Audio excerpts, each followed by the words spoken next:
Ladies and gentlemen, the 1987 world champion, Nelson Piquet.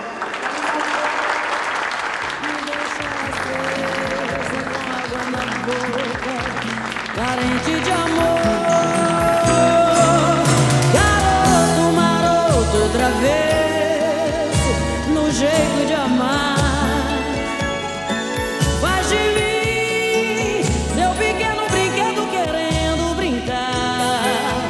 Garoto, vem amor, vem mostrar o caminho da doce ilusão.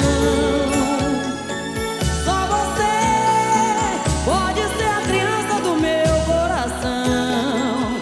Garoto, garoto maroto, travesso no jeito de amar.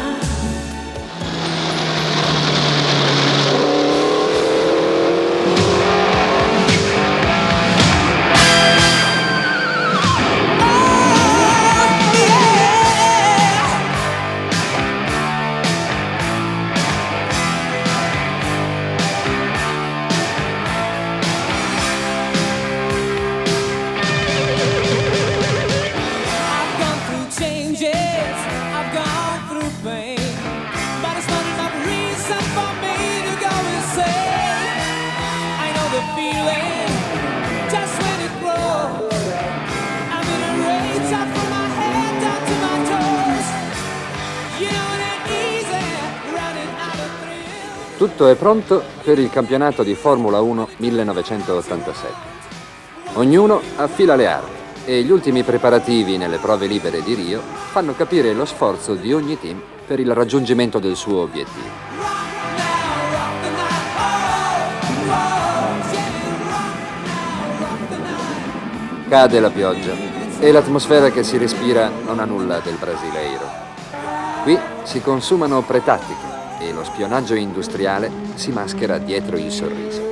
È molto interessante di vedere tutti i team, l'organizzazione dei team è sempre tutto le macchine. Ah, quindi è vero che tu stai andando per vedere le cose? Sì, perché i meccanici, gli ingegneri sono contenti di vedere me, ma non sono contento di vedere gli altri meccanici.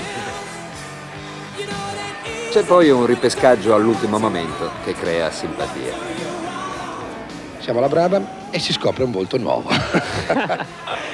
E dalla felicità di De Cesaris arriviamo infine alle prove generali con la tensione che sale già alle stelle.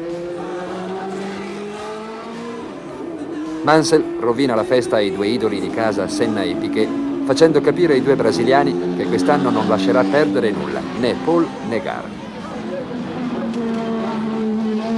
Piquet sostiene che Nannini lo ha stretto nel giro decisivo e Nannini rimbecca. Io sono entrato in curva, alla destra c'avevo la Benetton, non mi potevo spostare, lui aveva perso il giro. Lui si arrabbiava, mi ha preso e mi ha staccato una ruota. Tu dici che si sia arrabbiato proprio? Ah, questo è sicuro, perché sennò non si spiega. Cioè, non lo so, mi sembra Bischero. Mansell sostiene che ci sono troppi pivelli lenti in pista a creare pericolo come ostacoli fissi e fornisce dell'idiota a Fabio. Teo, da parte sua, non abbozza minimamente. Purtroppo ho avuto problemi di traffico con Mansell che mi ha rovinato il giro migliore. Ecco, lui Sicuramente sì, lui mi ha dato dell'idiota ieri, evidentemente anche lui allo stesso livello. Un'atmosfera quindi piuttosto tesa alla vigilia di questa nuova grande avventura.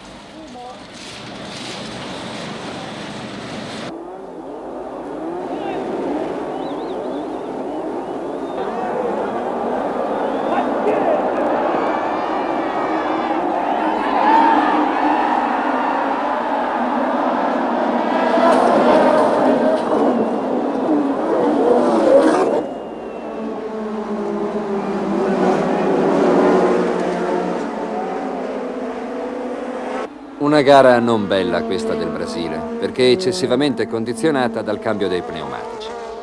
Temperatura alta e mescole non all'altezza hanno fornito coperture insufficienti per macchine con motori potenti.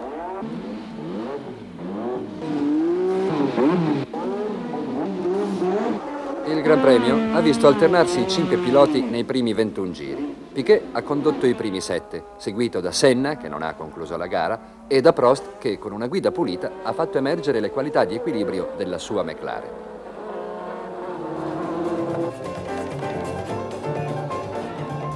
fine, sul podio, accanto a Prost, si ritrova Piquet e un sorridente Johansson che pensa proprio di avere fatto un'ottima scelta.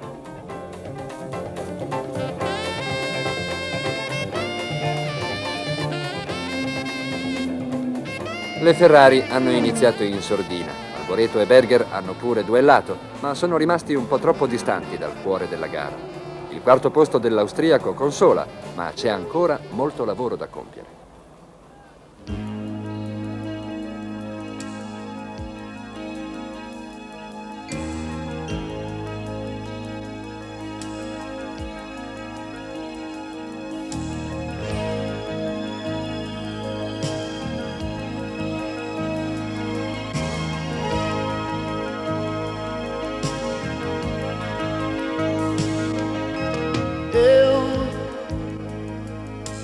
Cada vez que vi você chegar,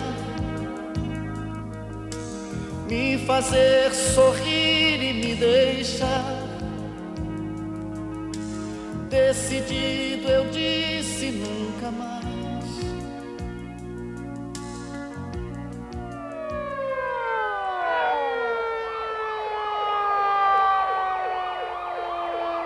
Gran Premio di Imola. Ed è subito dramma, spavento, paura per qualcosa che poteva succedere e che fortunatamente non è successo. E questo è lo stampo di un impatto da 300 all'ora, causato da chissà che. I rimasugli della macchina non hanno permesso di capire niente.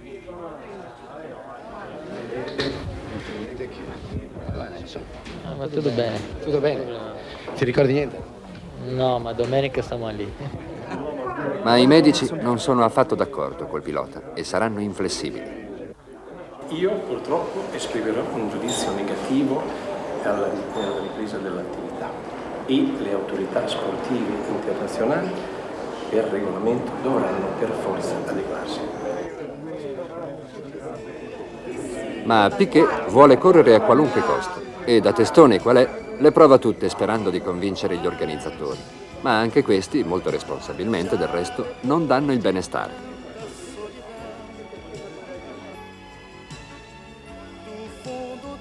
A Nelson non rimane che adattarsi e fare il telecronista, non dimenticandosi però di ringraziare il pubblico prima della corsa, quasi a scusarsi della non voluta e forzata assenza. A tutti loro, appuntamento a Monza.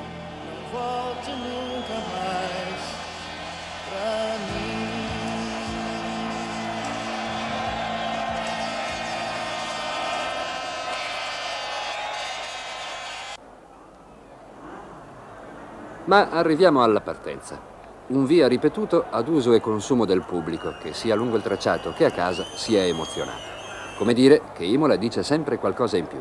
Brundle, Boutsen e Senna sono coloro che lamentano guai e che impongono una seconda partenza per la gioia di Nakajima, che fermo ai box per un guasto, potrà partire proprio grazie a questo ritardo.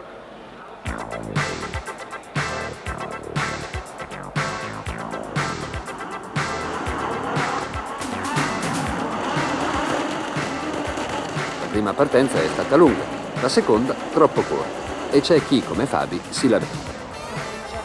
All'inizio non si può mettere il semaforo verde dopo 2 secondi, mi sono rimasto introppato indietro e ho rotto un baffo alla prima curva. E quindi questo qui è una critica per quanto riguarda la partenza, dici che non è stato troppo breve. Sono 2 volte che fanno così e creano dei grossi problemi. Ecco, c'è Nelson che forse vuol dire qualcosa perché è d'accordo. C'è tutta la ragione Fabi e Teo, perché anche quando ho visto la partenza che ho detto che è stato sbagliato, non si può fare una partenza così da rosso a verde in 2 secondi.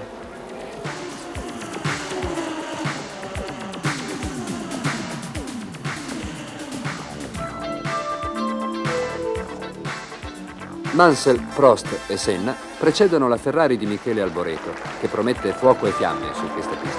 E infatti Michele è là sul podio dopo Mansell, che non fa storia con una macchina del genere, e dopo Senna. Ma grande ed un pochino sfortunato, perché Michele ha fatto vedere, se ancora ce ne fosse bisogno, di che pasta è fatto. Per fugare ogni dubbio, basti esaminare questo sorpasso, al limite, proprio a Senna, commentato anche da un perfetto telecronista. è stato molto bravo, ha voluto superare un posto molto difficile, un posto che io non proveria mai a superare lì.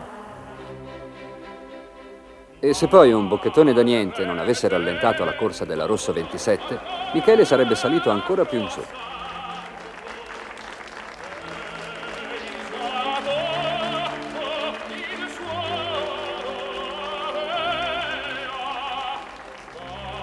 Non possiamo, tanto per proseguire nel discorso della sfortuna, dimenticarci di Riccardo Patrese. Una corsa stupenda, condotta con grinta, intelligenza e senso tattico. Ma buttata via a soli 9 giri dalla fine, quando ormai il secondo posto era suo. Un guaio elettrico, lo stesso lamentato in Brasile. Non si può perdere così. Ed i fischi di Imola dell'83, profondamente ingiusti, diventano applausi più che meritati. Un pubblico che ha capito, un pubblico di Imola, il pubblico italiano forse passionale, ma competente, che considera questo palcoscenico dei motori come gli appassionati di lirica considerano il Regio di Parma.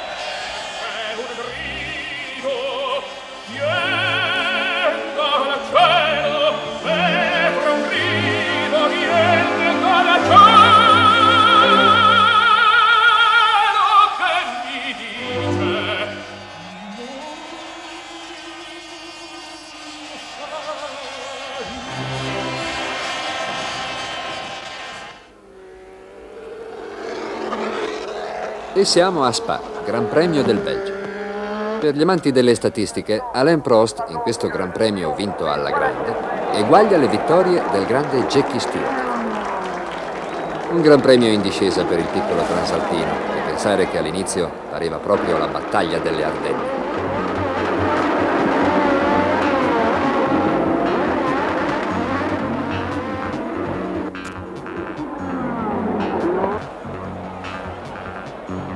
Arnoux tampona De Cesaris all'esterno della Source.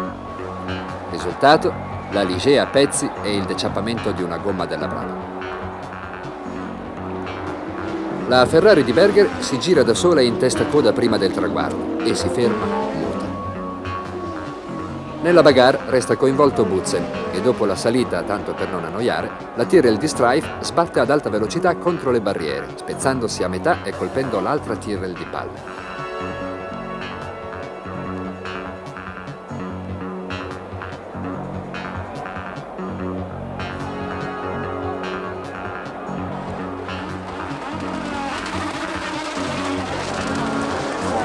Si riparte dopo 3/4 d'ora, senza Campos e senza Palmer, ma non senza nuove emozioni. Piquet pasticcia e Senna ne approfitta per sgusciare tra le due Williams, ma alla S della prima curva, la Stavolet, Mansell tenta di ripassare Senna. Lo aggancia ed entrambi finiscono fuori.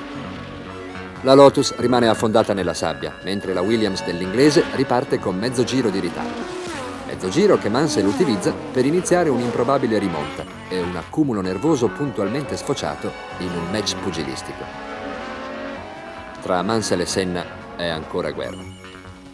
Anche Piquet dovrà abbandonare la gara per un guasto elettrico alla sua Williams.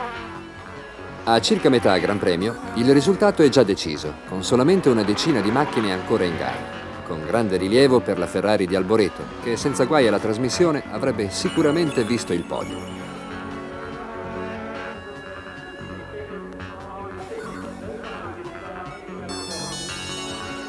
Ancora festa McLaren, ma noi abbiamo un fremito di commozione per la splendida gara di Andrea De Cesaris, che ha condotto la macchina con estrema intelligenza e delicatezza, senza dover ricorrere al cambio di gomme, e che arriva sputando tutte le energie e dimenticandosi che non è ammessa la spinta della macchina, pena la squalifica, ma questa è la voglia di vincere ad ogni costo, indipendentemente dai regolamenti.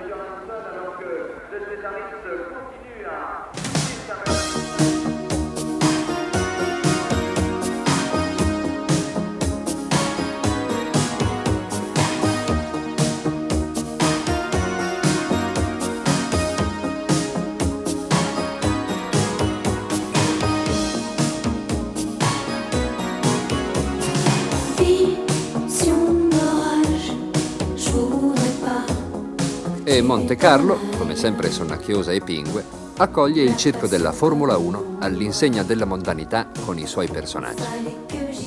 Ma col preciso intento di fare parlare sempre e comunque di sé, ecco scattare la polemica. Siamo alla presenza di 26 macchine in un tracciato angusto e pericoloso. Michele Alboreto lo dimostra con un volo e un atterraggio propiziati da Danner, e il risultato è da abbonamento a Lourdes. Veramente folle far partire 26 macchine per il Gran Premio, perché a parte i piloti inesperti che ci sono nelle retrovie, c'è troppa differenza di velocità fra macchine lente e i migliori. Allora? Ma se hai una macchina veloce passi la macchina lenta. Tu che problemi hai? Mi sembra che sia la E palisse. quando hai una macchina lenta che non riesci a passare la macchina veloce. Diciamola tutta allora, è meglio avere una macchina veloce e andare forte piuttosto che averne una lenta e andare piano. Bravo, sei promosso. Malgrado le proteste, le macchine rimangono al loro posto. Forse perché qui, come in nessun altro luogo, la vetrina è importante per gli sponsor. La soluzione si trova facendo i forti con i deboli e i deboli con i forti. E allora Danner viene squalificato e si decide che Campos sia da tenere in ospedale per un principio di svenimento in prova. Quante attenzioni per i piloti dei piccoli team.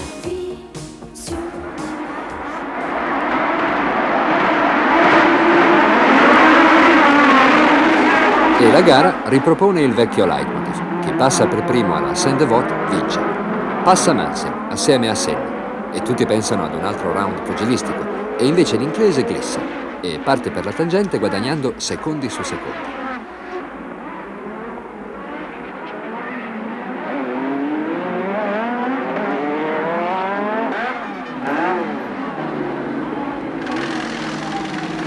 Dopo 29 giri, la rottura dello scarico della Williams Honda beffa Mansell e allora il via è per Senna, che porta alla vittoria, forse questo è avvenimento di portata storica, la Lotus equipaggiata dalle sospensioni cosiddette intelligenti, attive, comandate elettronicamente tali da leggere la strada. E forse questa sarà la strada da battere per il futuro, sia per le macchine di Formula 1 che per le macchine di serie.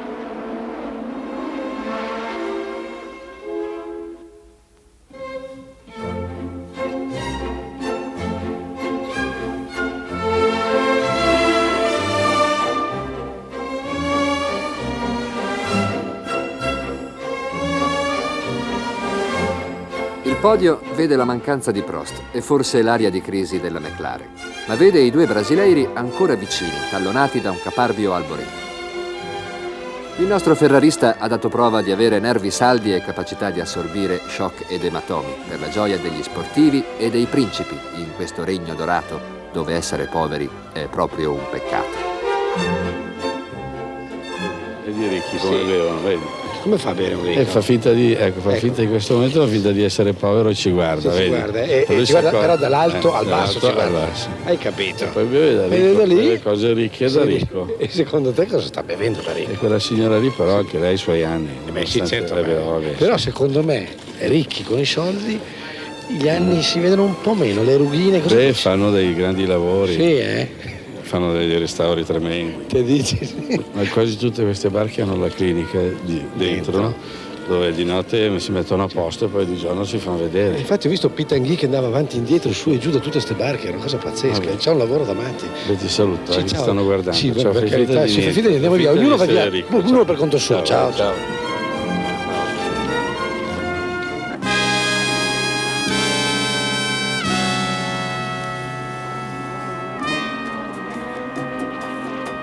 Detroit, Gran Premio degli States. Ayrton Senna da Silva recita la sua vittoria come da copione, con bandiera brasiliana colta al volo e sottofondo di dichiarazioni paterne che denotano l'intima soddisfazione di avere un figlio pilota pressoché unico. Estamos muito felizes pela segunda vitória do Ayrton neste circuito. Esta vitória para ele foi muito importante, inclusive para a carreira dele. E pensare che da parecchie volte ormai la parte del leone nelle prove l'aveva recitata il solito Mansell. Si aspettava ancora un acuto Williams, ma non sempre le previsioni si avverano. Ed anche questa volta il pilota inglese si sarà chiesto qual è il malefico arcano che fa sparire il risultato finale dopo tanto lavoro e tanti risultati positivi.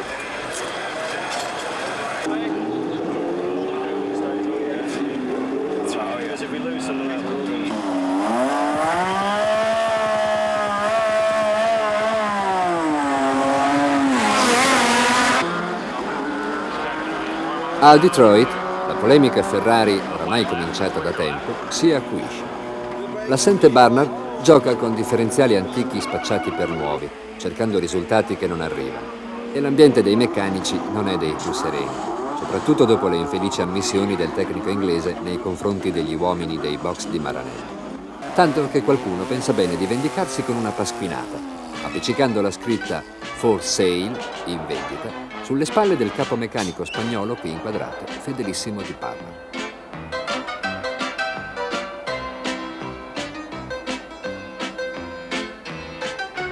E alla provocatoria domanda «Ma quanto costa?», la risposta è stata «Non costa niente, ve lo diamo anche gratis se lo volete». Ma chissà che non possa interessare a Paul Newman e al suo team, presente anche quest'anno all'appuntamento di Detroit.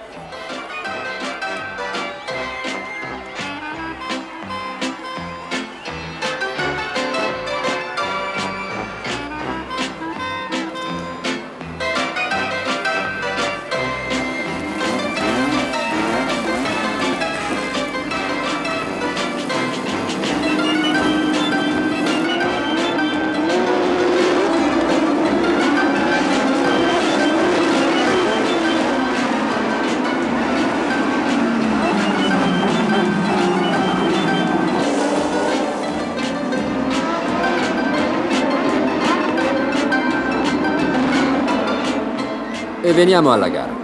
Nigel Mansell parte a sprombattuto, lasciando tutti al palo. Senna, Piquet e Civa, che sente aria di casa. Seguono Fabi e Alboreto.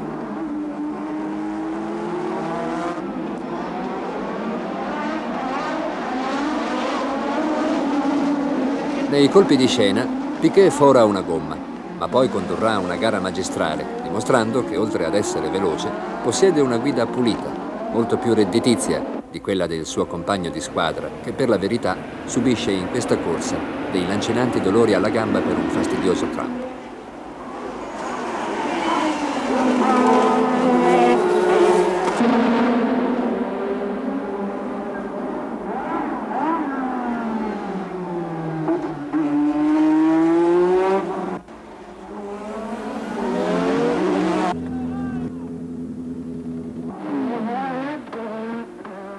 Molti gli incidenti. Tra gli altri, Fabi arriva lungo e mette fuori corsa un Civa probabilmente in odore di podio. Conclusione, Alboreto viaggia in terza posizione. Una soddisfazione che dura poco, per la rottura del cambio. E Senna si avvia al trionfo con 1 minuto 40 secondi 464 del giro più veloce in gara in questa corsa tra i grattacieli con tombini sporgenti e muretti in cemento armato che non consentono distrazione.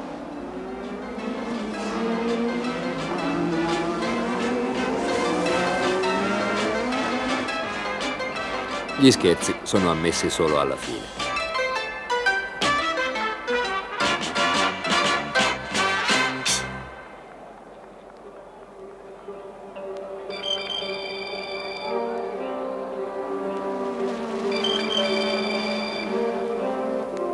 Gran Premio di Francia. È questa la sintesi degli ultimi tempi fra i due piloti Williams.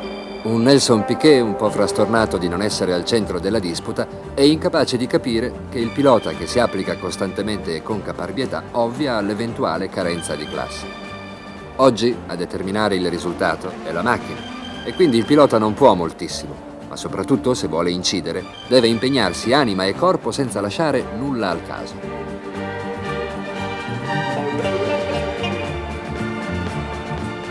Un sorpasso che non ammette repliche e che condizionerà il brasiliano poco abituato nella sua carriera a rincorrere qualcuno.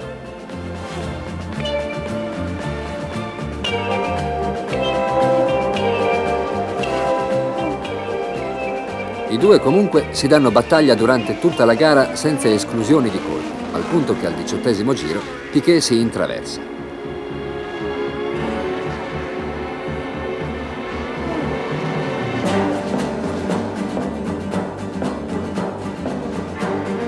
Bisogna arrivare a circa metà corsa per vedere Piquet condurre. ma è una leadership destinata a sfumare per la caparbietà di Mansell, che inanella giro veloce su giro veloce, arrivando a staccare 1 minuto 10 secondi 405. Piquet risponde con 1 minuto 9 secondi 458, ma non riesce a recuperare ben 16 secondi sprecati in un cambio di gomme durante il quale il motore si è spento.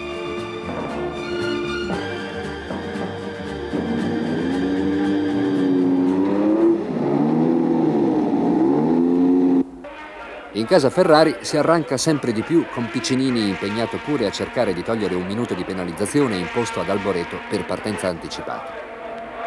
Ma c'è questo pregiudizio che tuttavia potrebbe essere revocato se la banda televisiva dovesse dare ragione ad Alboreto. E invece i giudici, rivista la partenza, hanno confermato la penalità al nostro pilota.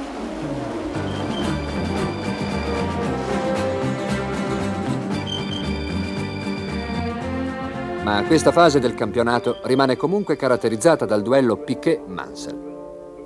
Per ora pare che l'inglese sia talmente martellante da scardinare qualsiasi sistema nervoso. Come fa Nelson Piquet a rilassarsi?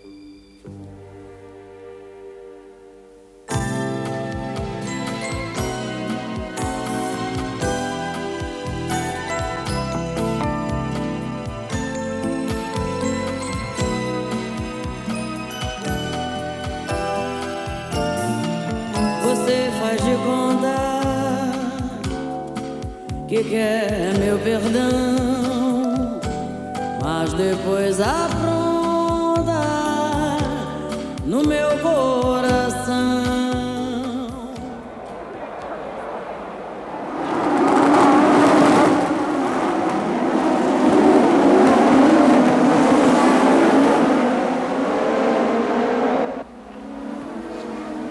La Formula 1 non è solo bolidi in rapida successione a 300 all'ora, come nel caso del tracciato di Silverstone. È anche trattativa segreta, mugugno inespresso, delusione cocente ed incapacità di uscire dal tunnel della crisi con tutto quello che comporta in termini di reazioni dei mass media e dei comportamenti degli interessati. È il momento culminante dell'insoddisfazione in casa Ferrari. Anche se Alboreto si prende una bella soddisfazione. La vettura da lui preparata con l'assistenza di Maurizio Nardon ottiene, nell'ultima sessione di prove, ottimi risultati, tanto buoni che lo stesso mago assetta la macchina di Berger nello stesso modo.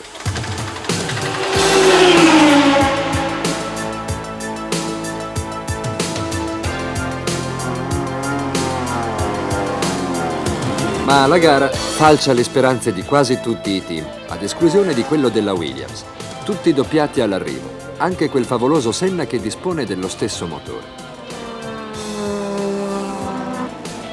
Una gara a monocorde che vede l'assoluto predominio della squadra anglo-nipponica, vetture di un altro pianeta. Solo un giallo si inserisce in questa gara. Piquet e Mansell, d'accordo con Frank Williams, decidono di fare la gara senza effettuare il cambio di gomme. Ma a 30 giri dalla fine, Mansell rientra ai box per cambiare le coperture. A questo punto Piquet conduce con un vantaggio di 28 secondi.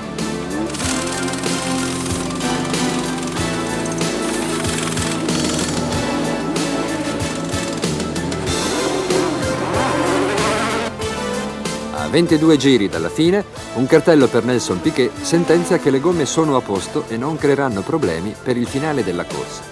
Chissà che cosa avrà pensato il brasiliano in quel momento.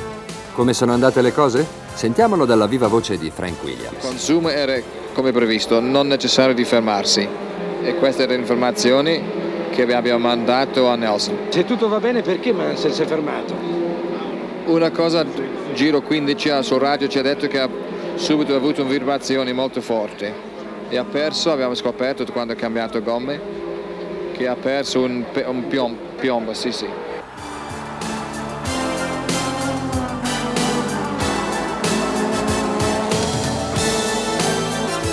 E così Nigel Mansell vince a casa sua, osannato come sanno fare solo gli italiani a Monza o a Imola.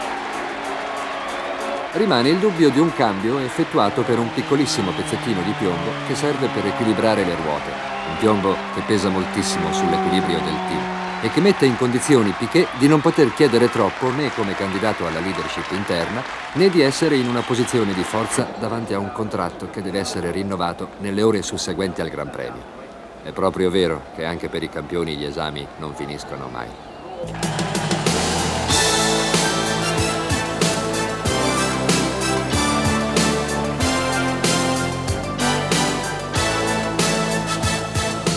Garoto maroto outra vez no jeito de amar.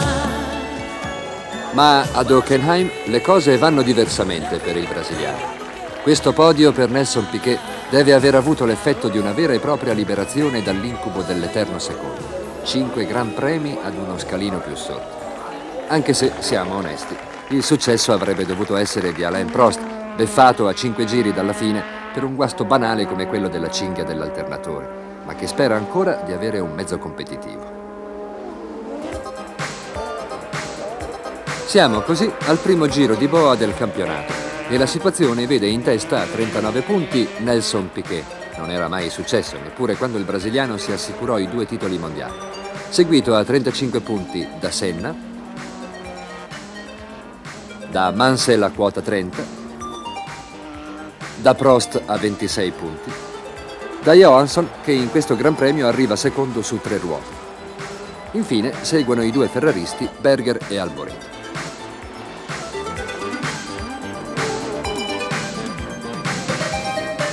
Proprio in questo Gran Premio, lo scorso anno, Michele Alboreto fece faville e qui registra invece ancora una debacle.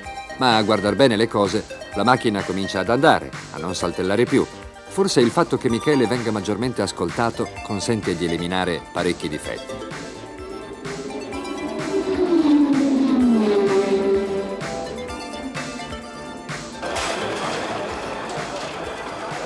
Però un ritardo di 31 vittorie pesa un po' troppo sui garretti del cavallino. Ed ecco che l'abile Piccinini organizza il sabato mattina una specie di conferenza stampa per i giornalisti con Barnard e i 2 piloti, cercando di addolcire l'animo con caffè e pasticcini sotto la tenda ferrata. Ho avuto un invito dalla Lotus per il prossimo anno di essere il primo pilota, è deciso e pronto. Questa notizia inaspettata scuote la vigilia del Gran Premio Magiaro. Tutti vengono colti di sorpresa e l'equilibrio dei posti guida viene turbato con un'infinità di varianti. Resta da chiarire perché lo zingaro brasiliano abbia ancora una volta cambiato casa. Io 2 anni fa ho firmato un contratto qui per essere il primo pilota. L'anno scorso ho perduto il campionato perché ho avuto una competizione dentro il team. Quest'anno magari può succedere la stessa cosa, magari no, non lo so. Io non voglio perdere il rischio di lavorare per una macchina, mettere a posto tutto e dove può avere un concorrente dentro il team che può magari o vincere il campionato o io vincere il campionato, una roba che per me non è giusto quello. Qui in condizioni con la Lotus non sono così, è un team anche di prima linea e ho deciso di andare lì. Sono un po' triste che Nelson ha deciso di lasciarci perché mi piace molto come pilota, è fortissimo e ora dobbiamo trovare un altro, ma abbiamo un elenco, ci sono degli italiani su questo elenco ma non farò la scelta in fretta.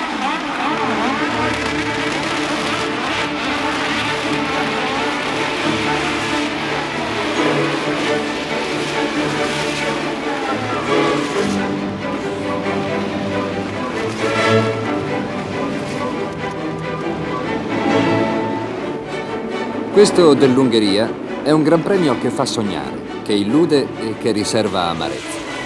Mansell parte sparato, inseguito dalle 2 Ferrari per nulla in soggezione. È un'immagine inconsueta per gli ultimi tempi. E non è uno scherzo. Berger si potrebbe perfino permettere di superare la Williams, se non fosse per gli spruzzi d'olio che gli tolgono visibilità. Alboreto gira bene, la macchina non saltella e tutto procede per il meglio. Ma il sogno per Berger dura solo 12 giri, rottura del giunto. Rimane però Alboreto, coriaceo come sa esserlo quando serve. Il bel sogno per il milanese dura il doppio, ma alla fine si spegne anche quello. Eppure in Michele non c'è rabbia, non c'è scoramento. Mi sembra che sia la giusta posizione per dire tutto sommato che non bisogna tragicizzare, vero? No, direi che certo la gara non è positiva perché ci siamo fermati, però la macchina ha dimostrato di essere abbastanza a posto, di essere avanti, di poter mantenere il passo almeno con questa pista dei migliori, quindi forse è un buon segno.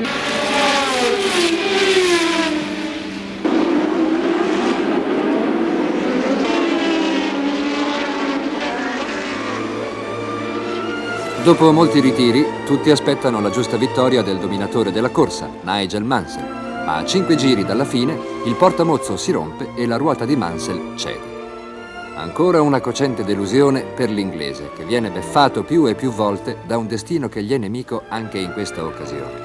Vince Piquet con un briciolo di amarezza in bocca. A lui le vittorie troppo facili danno fastidio. Anche Senna e Prost sul podio accanto a lui non sembrano godere troppo della sfortuna di Mansell.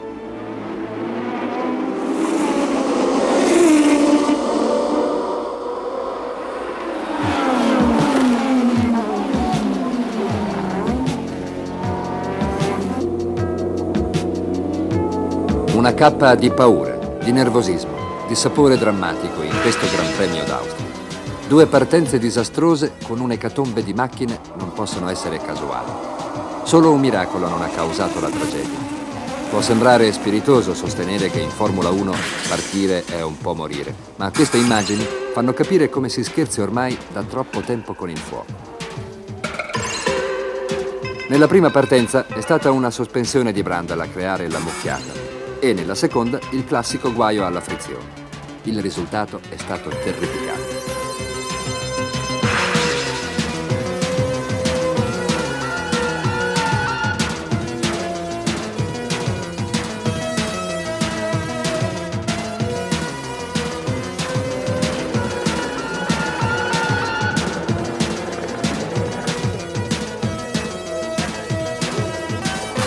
Ma veniamo alla corsa, che non è stata certo avara di emozioni. Scattano bene Piquet e Butzer. Segue Berger. Prost e Michele Alboreto devono partire dai box. Il ferrarista per smontare un volante fissato storto e Prost con guai elettrici. Alboreto inizia la sua favolosa rimonta dal 18° posto. Nel gruppetto di testa si mette in luce anche Teo Fabi con un'ottima Benetton. Al 6° giro, la macchina di Berger parcheggia nel prato. Ma merita la palma della sfortuna Stefan Johansson, che nelle prove aveva investito un cerbiatto a 300 all'ora, che nelle 2 partenze veniva pesantemente coinvolto e che per finire, durante la corsa, se n'era uscito dai box senza un bullone della ruota.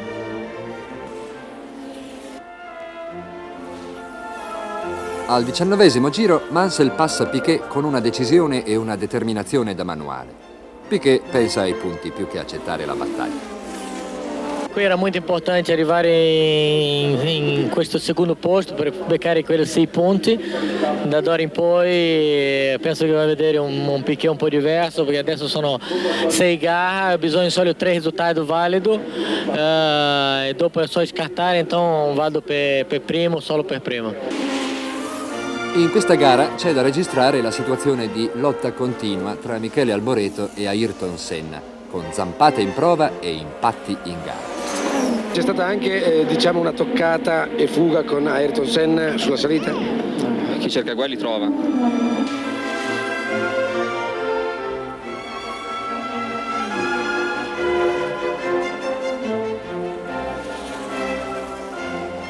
Resta alla fine della corsa una bella consolazione. Il 3° posto a Teo Fabi. Un posto al sole che merita e che potrebbe essere stato più limpido se un'incomprensione con un meccanico durante il pit stop e il ritardo nell'avvitamento di un bullone non ne avessero ritardato la marcia. È comunque una grossa soddisfazione questa del podio di Zeltweg, anche se il milanesino pare non fare gran festa. Sì, sono punti che arrivano, servono alla squadra, serve anche il 3° posto. Come soddisfazione personale mia di pilota non mi dice molto.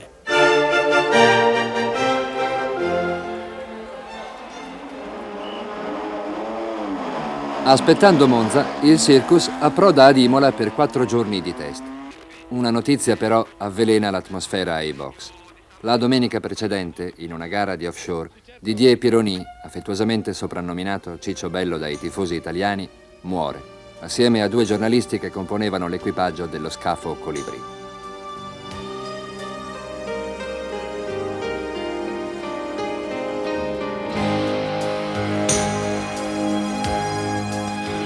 Caro Didier, ricordi questo sorpasso a Imola? È vero che tu e Gilles correte insieme adesso, lassù?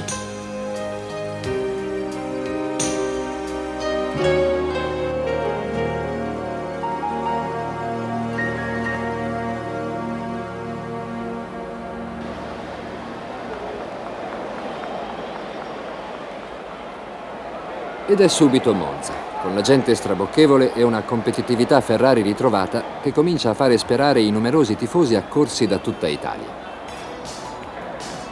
La partenza è oramai un classico della serie "Abbiamo scherzato, tutto da rifare". Questa volta è il motore di Patrese che si spegne e che fa rimettere tutte le vetture in fila per la seconda volta.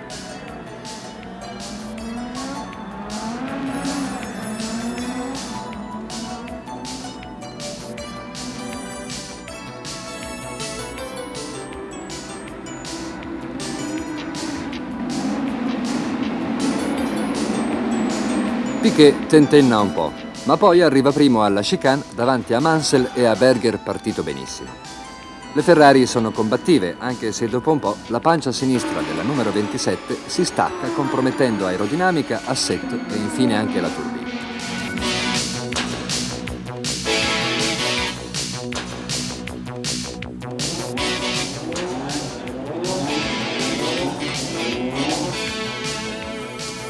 La mossa tattica più indovinata la mette in atto Senna, che decide, come già fece a Detroit lo scorso anno, di non cambiare le gomme. Per cui, quando Piquet al 24esimo giro entra ai box per il cambio di gomme, Senna va al comando e ci rimarrà. Una strategia perfetta, che consente di mettere nel paniere circa 30 secondi, ma che non può prevedere eventuali intoppi, come la presenza in traiettoria della Ligier di Ghinzani a 5 giri dalla fine.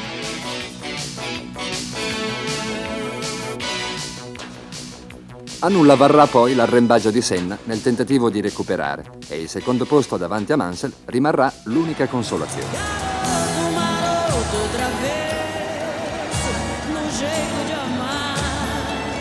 Così Piquet si aggiudica il Gran Premio, come si era ripromesso a Imola, per la gioia dei tifosi che corrono ad applaudire.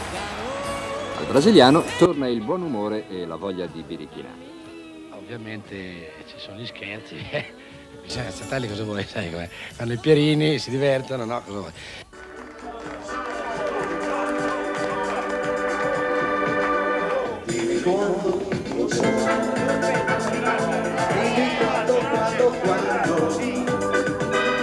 Quando il giorno lo recupero,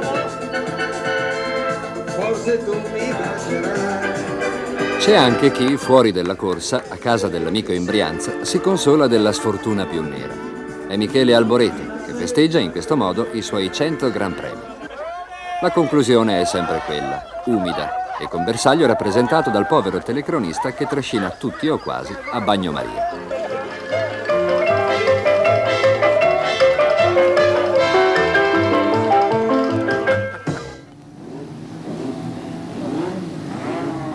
Aria del grande avvenimento in Portogallo. Aria di festa propiziata da un prologo dai toni oramai dimenticati. La Ferrari, quella di Berger, in pole position. Anche la gara sembra contrassegnata dalla pregnante presenza di un colore rosso. La partenza getta ancora scompiglio e dimostra come stranamente esistano ancora organizzatori impreparati a dirigere una gara di Formula 1. Sembra impossibile, ma al primo intoppo i giudici di gara si dileguano, le bandiere rimangono arrotolate per un giro intero e il caos dilaga e il dramma si sfiora ogni volta.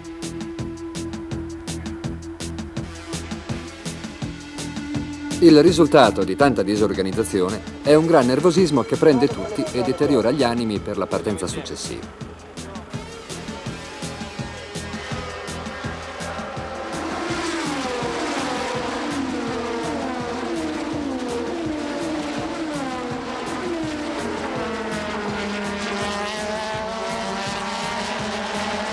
Dopo solo un giro si capisce che chi comanda è il cavallino e che la legge è quella di Maranello. C'è da lustrarsi gli occhi nel vedere due rosse in testa alla gara e notare con che soggezione tutti devono subire la supremazia della Ferrari. E non si può dire che sia un sogno che dura poco, anzi, dura fino a 3 giri dalla fine. E allora si capisce che il professor Prost, perché certamente è da considerare un docente di questo sport, ha fatto in modo che Berger sentisse il fiato troppo caldo sul collo.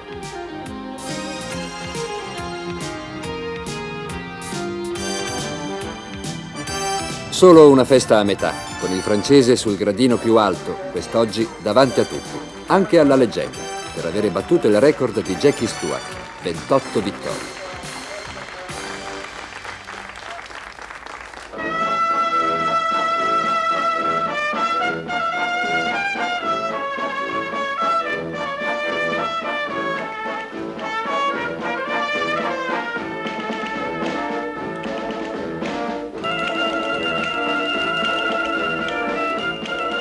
Lui, Riccardo Patrese, ha vinto in Spagna, non il Gran Premio, ma in terra iberica ha ufficializzato la sua presenza in un top team, quello della Williams, che proprio qui si è aggiudicata il trofeo Costruttori 87. Patrese è felice al punto da sfidare la Renault.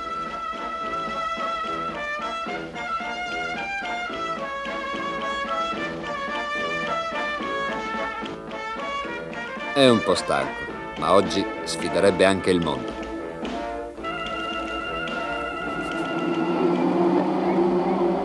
A Jerez abbiamo in prima fila le due Williams. La pole è di Piquet, ottenuta con estrema facilità contro un Mansell troppo teso.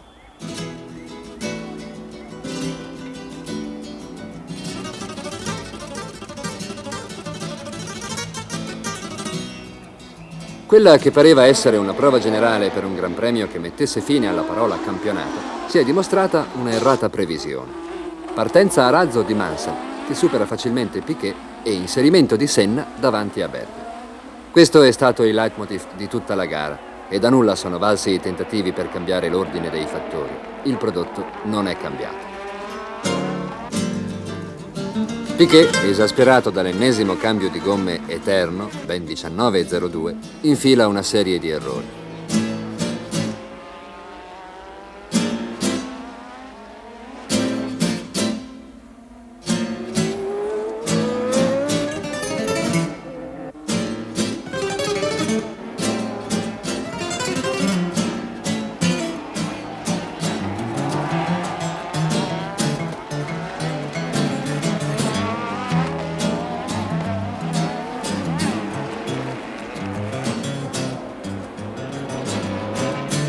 Le Ferrari vanno forte, ma ancora una volta non riescono a terminare la gara.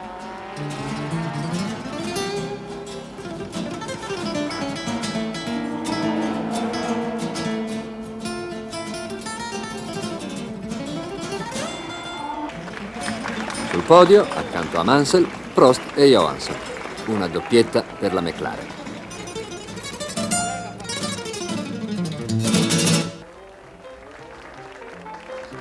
Città del Messico, un momento di serenità vera per festeggiare una bimba di nome Alice e un papà che di nome fa Michele e di pilota Alboreto.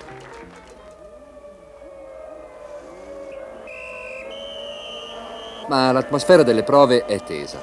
Mansell ha usato l'impossibile pur di assicurarsi una pole conquistata a caro prezzo. Gerhard Berger è autore di una bella sessione di prove e perde la pole per soli 4 centesimi, una distanza di 30 centimetri. La corsa questa volta ha avuto una partenza senza ripetizione, ma aspettiamo pure che l'interruzione ci sarà.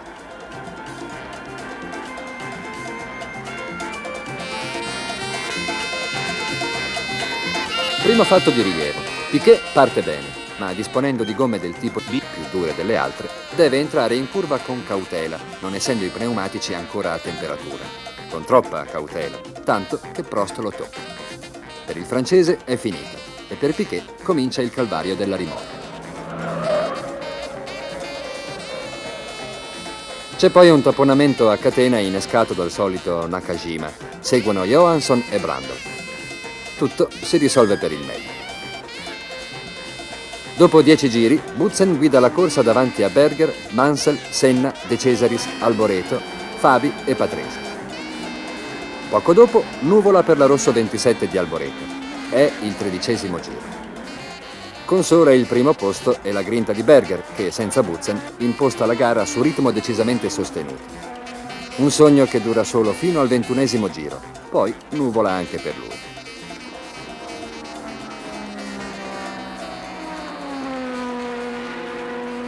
E arriva l'emozione. La fornisce Warwick con un'uscita di strada da capelli ritti. Per fortuna non si fa niente.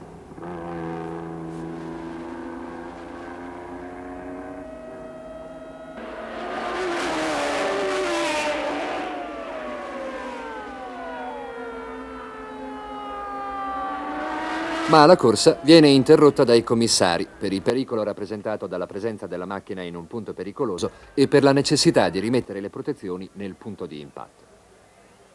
Dopo 26 minuti di interruzione e di beghe fra i commissari, si riparte con Piquet che schizza in testa dalla sua 4ª posizione.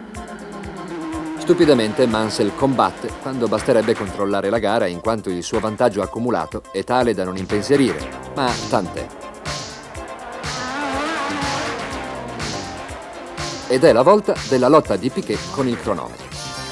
Batte record su record, fino a fermare le lancette sull'1:19.132.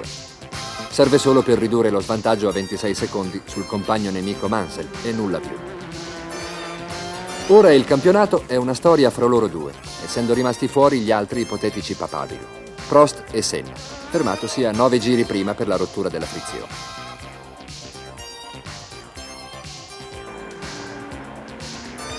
La più bella soddisfazione per noi è il 3° posto di Patrese, che raccoglie finalmente qualche meritato frutto, che accontenta anche un suo piccolo fan, tale Simone Patrese.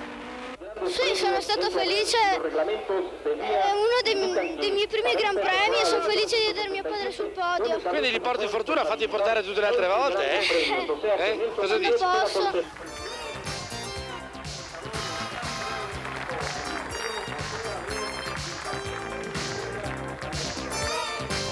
A fine gara, Piquet e Mansell lottano ancora, ma solo a colpi di champagne. E per lo sfortunato inglese, questo sarà l'ultimo podio del campionato.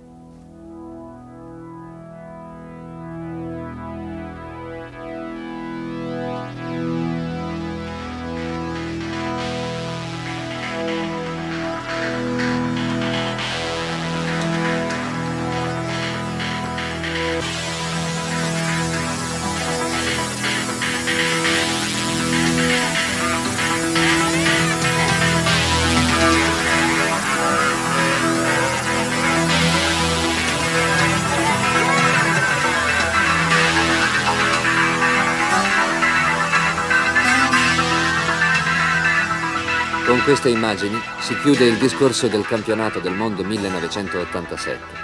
Nigel Mansell, dopo aver visto l'ottimo tempo realizzato da Nelson Piquet, è uscito per migliorarlo e si è preclusa l'ultima possibilità di contrastare al brasiliano il 3° titolo del mondo. 3 titoli sono tanti, è un numero con il quale si entra già nella leggenda. Il Giappone non celebra solo la consegna del titolo, ma tiene a battesimo la riscossa della Ferrari a digiuno di vittorie da ben 37 Gran Premi. A rompere la serie negativa è Gerhard Berger, autore di una splendida pole position e di una gara magistrale. La Ferrari c'è tutta, perché anche Alboreto, ancora perseguitato dalla sfortuna, fermo al palo in partenza per la frizione incollata, effettua una rimonta che ha dell'incredibile e dall'ultimo posto risale fino al 4º, dimostrando che oramai la Ferrari è una realtà. Oltre ai 2 piloti, la resurrezione porta la firma dei tecnici che hanno creduto in questa creatura che stentava a camminare all'inizio stagione, ma che poi ha acquistato in sicurezza.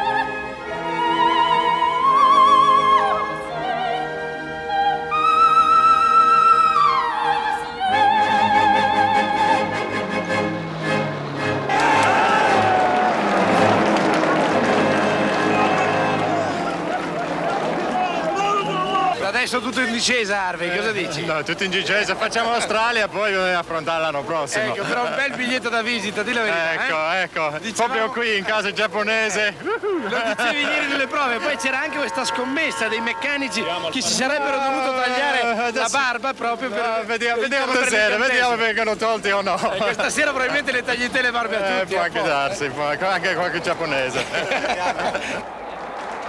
E finalmente è festa grande, dove i musi lunghi dei mesi precedenti sono stati ricoperti dalle barbe lasciate appositamente lunghe dai meccanici a scopo scaramatico.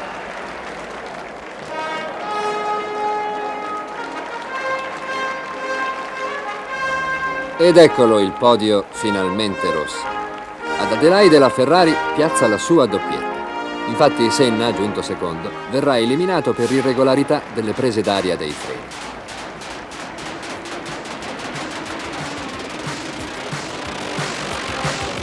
Dopo una schiacciante supremazia nella giornata di prove del sabato, si avverte in partenza che Berger non mollerà facilmente la presa e con estrema determinazione si riprende la testa della corsa dopo che Piquet aveva tentato il colpaccio.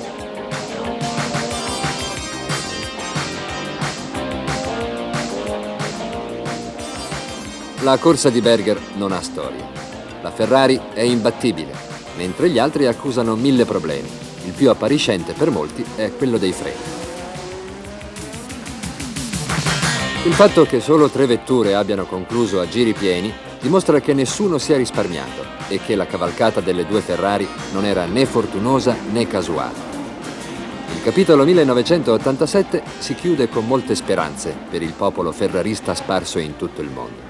Viva l'Italia, l'Italia che lavora, l'Italia che si dispera e l'Italia che si innamora. L'Italia metà dovere e metà fortuna. Viva l'Italia, l'Italia sulla luna.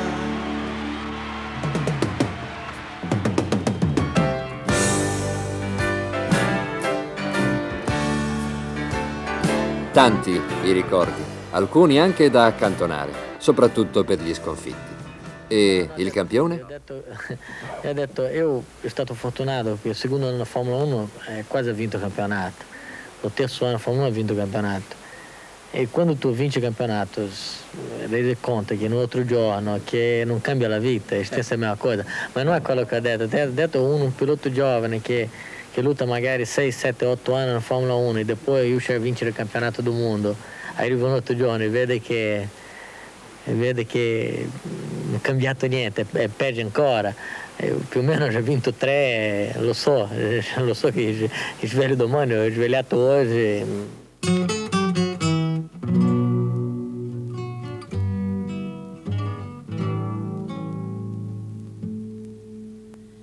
Cantiga de campo de concentração,